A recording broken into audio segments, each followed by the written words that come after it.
সত্য জানবো, সত্য বলবো, সত্য দেখাবো। ওয়েলকাম আপনাদের ভালোবাসার এই চ্যানেল। বন্ধুরা, গত 24 ঘন্টা মিডল ইস্ট থেকে বড় বড় কিছু আপডেট আসছে। আজকে এমন কিছু খবর নিয়ে কথা বলবো আপনাদের সাথে যেগুলো শুনলে মাথা ঘুরে যাবে। একদিকে আমেরিকার হোয়াইট হাউসের বাইরে গুলি চলছে, অন্যদিকে আমেরিকা ইরান বৈঠক ভেস্তে গেছে, মিডল ইস্টে আগুন জ্বলছে। মানে দুনিয়াটা এই মুহূর্তে সত্যি অনেক অস্থির জায়গায় দাঁড়িয়ে আছে। তো চলো একটা একটা করে সব ভেঙে বলছি। দেখুন, প্রথমে যেটা আপডেট আসছে বা যে ঘটনাটা ঘটে গেছে, আমেরিকার হোয়াইট হাউস মানে দুনিয়ার সবচেয়ে সুরক্ষিত জায়গাগুলোর মধ্যে একটা, সেখানে গোলাগুলি হয়েছে। শুনতে অবিশ্বাস্য লাগছে, তাই না? কিন্তু এটাও সত্যি। আসলে ঘটনাটা বুঝতে হলে একটু ব্যাকগ্রাউন্ড জানতে হবে। প্রতি বছর একবার একটা খুব বড় ডিনার পার্টি হয় হোয়াইট হাউসে। এটাকে বলা হয় হোয়াইট হাউস, বলতে পারেন যে করেসপন্ডস ডিনার। এই ডিনারে আমেরিকার তাবড় তাবড় নেতা, মন্ত্রী, অফিসার, সাংবাদিক সবাই একসাথে জড়ো হন। এবার ভাবো এই ডিনারে কতটা সিকিউরিটি থাকে। সাধারণত এক জায়গায় একটা পাখিও ঢুকতে পারে না, কিন্তু এবার ঘটল উল্টোটা। ওয়াশিংটন হিলটন হোটেলে এই ডিনার পার্টিও হচ্ছিল। সেখানে প্রায় 2600 জন গেস্ট ছিল। ডোনাল্ড ট্রাম্প নিজে সেখানে ছিলেন, সাথে ছিলেন তার স্ত্রী, পেন্টাগনের defence secretary Hegseth, vice president JD Vance. মানে আমেরিকার একেবারে ক্রিম অফ দ্য ক্রিম সব এক জায়গায় বসে ডিনার করছিলেন। ঠিক তখনই হঠাৎ করে বাইরে থেকে গুলির আওয়াজ ভেসে এলো।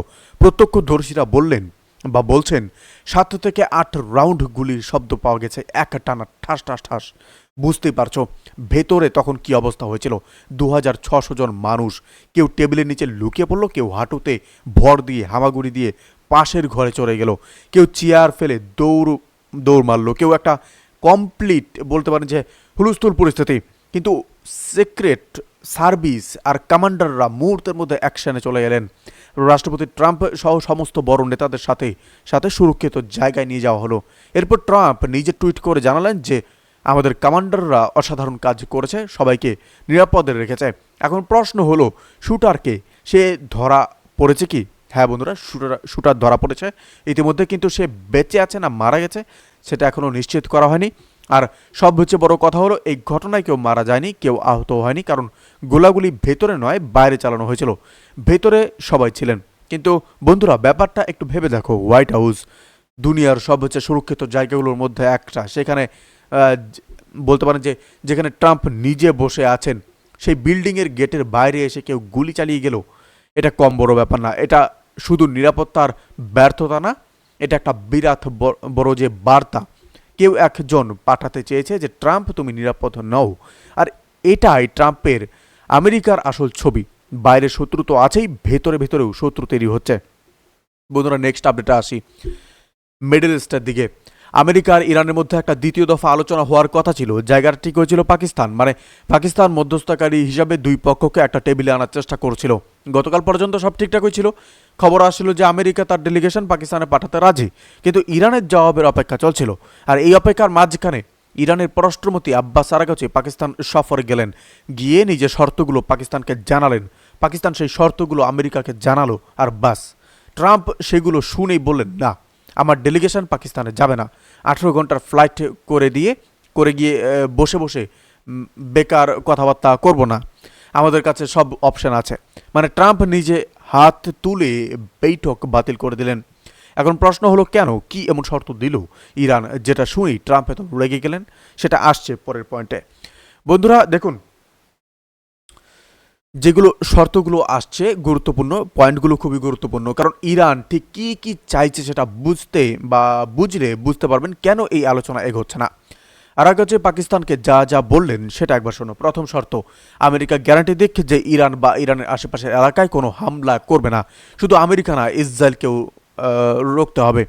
এই গ্যারান্টিটা পাকিস্তানকে দিতে হবে মধ্যস্থকারী হিসাবে। দ্বিতীয় শর্ত, হরমুজ প্রণালী ইরানের কন্ট্রোল থাকবে, আর সেখান দিয়ে জাহাজ যাবে, সেগুলো থেকেও ট্যাক্সও ইরান নেবে। এটা একটা বিশাল দাবি, কারণ হরমুজ প্রণালী দিয়ে দুনিয়ার তেল ব্যবসার একটা বড় অংশ চলে।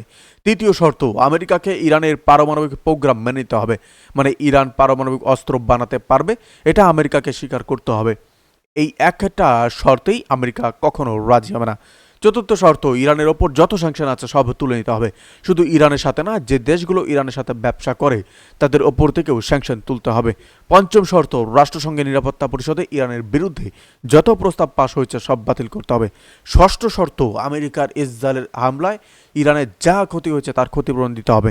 সপ্তম শর্ত, বলতে পারেন যে বিদেশে ইরানের যত সম্পদ ফ্রিজ করা আছে সব ছেড়ে দিতে হবে। অষ্টম এবং সবচেয়ে বড় শর্ত হলো মধ্যপ্রাচ্যে ইরানের যত মিত্র আছে হিজবুল্লাহ ইরাকের প্রতিরোধ সংগঠন সবার ওপর হামলা বন্ধ করতে হবে। হামাসের নাম নেননি সরাসরি, কিন্তু বলেছেন ইরানের সব সহযোগীকে রক্ষা করতে হবে।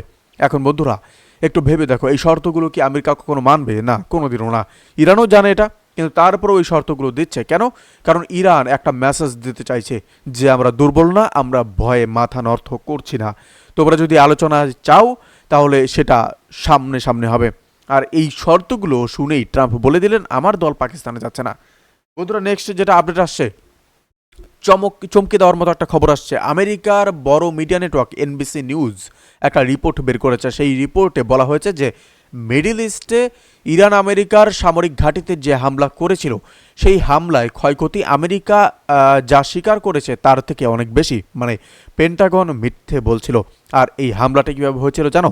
ইরান একটা F-35 ফাইটার জেট ব্যবহার করেছিল। এই বিমানটা তৈরি হয়েছিল 1959 সালে, মানে 67 বছর আগের একটা পুরনো বিমান দিয়ে আমেরিকার আধুনিক ঘাঁটিতে হামলা চালানো হয়েছিল এবং সেই হামলায় বিশাল ক্ষতি হয়েছে। এটা কিন্তু অনেক বড় তথ্য, কারণ এটা প্রমাণ করে যে ইরানের সামরিক শক্তিতে আমেরিকা ঠিকঠাক মূল্যায়ন করছিল না, আর পেন্টাগন নিজের দেশের মানুষের কাছেও সত্যি লুকোচ্ছিল। এনবিসি সরাসরি লিখেছে যে পেন্টাগন আমেরিকানদের সাথে প্রতারণা করেছে। এই কারণেই ট্রাম্প দ্বিতীয় দফা আলোচনার জন্য রাজি হয়েছিলেন, কারণ তিনি জানেন মিডল ইস্টে আমেরিকার যে শক্তি ছিল সেটা আর নেই। ইরান সেটা অনেকটাই ভেঙে দিয়েছে, কিন্তু ঘাঁটি সরিয়ে নিতে হয়েছে। পরিস্থিতি সত্যিই খারাপ। বন্ধুরা নেক্সট যেটা আপডেট আসছে, লেবানন বর্ডার থেকে নীতিনাদু হিজবুল্লাহর ওপর ফের বড় হামলার নির্দেশ দিয়েছেন। কাল থেকে দুদিক থেকেই হামলা চলছে। ইসরায়েল মারছে, হিজবুল্লাহ পাল্টা 4-5টা হামলা করেছে। যতই সিজফায়ার হোক না কেন বন্ধুরা, ইসরায়েলের সাথে লড়াই পুরোপুরি বন্ধ হচ্ছে না। এটা একটা চলমান সংঘাত। আজকে বন্ধ হলে কালকে আবার শুরু হচ্ছে। বন্ধুরা নেক্সট যেটা আপডেট আসছে, শেষ পয়েন্ট আপনাদেরকে জানিয়ে দিই। ইরানের ডিফেন্স মিনিস্ট্রির মুখপাত্র একটা বিবৃতি দিয়েছেন। তিনি বলেছেন যে সিজফায়ার হওয়ার আগ পর্যন্ত ইরানের সশস্ত্র বাহিনীর ইসরায়েলের পুরো আকাশের ওপর সম্পূর্ণ নিয়ন্ত্রণ ছিল এবং এখনও ইরানের মিসাইল শক্তির একটা গুরুত্বপূর্ণ অংশ অক্ষত আছে। তিনি আরও বলেছেন যে 25 বছর ধরে আমরা এই প্রস্তুতি নিয়েছি, এই বিনিয়োগের ফলাফল এখন দেখা যাচ্ছে। ইরান পরিষ্কার বার্তা দিচ্ছে আমরা শেষ হয়ে যায়নি, আমাদের কাছে এখনও অনেক শক্তি আছে। তো বন্ধুরা দেখুন পরিস্থিতি সব মিলিয়ে কোথায় দাঁড়াচ্ছে। এক তো হোয়াইট হাউসের কাছে গুলি চললো, ইউএস ইরান আলোচনা ভেস্তে গেছে। ইরান এমন সব শর্ত দিয়েছে যেগুলো আমেরিকা মানবে না। এনবিসি ফাঁস করলো যে পেন্টাগন মিথ্যে বলছে, লেবানন বর্ডারে হামলা চলছে, আর ইরান বলছে আমরা এখনও অনেক শক্তিশালী। আর এই মুহূর্তে যতদিন কোনো আলোচনা না হচ্ছে ততদিন যুদ্ধের আশঙ্কা ঠিক পুরোপুরি যাচ্ছে না। দুনিয়াটা এখন একটা খুব অদ্ভুত জায়গায় দাঁড়িয়ে আছে। আপাতত এতটুকুই। ভালো থাকুন, সুস্থ থাকুন। আর কোন আপডেটটি সবচেয়ে বেশি আপনাদের ভালো লেগেছে অবশ্যই কমেন্ট করে জানাতে ভুলবেন না। ভালো থাকবেন, সুস্থ থাকবেন। ধন্যবাদ। দেখা হচ্ছে নতুন কোনো ভিডিওতে। আপনি কোথা থেকে দেখছেন অবশ্যই আমাদেরকে জানাবেন। শেষ পর্যন্ত দেখার জন্য অসংখ্য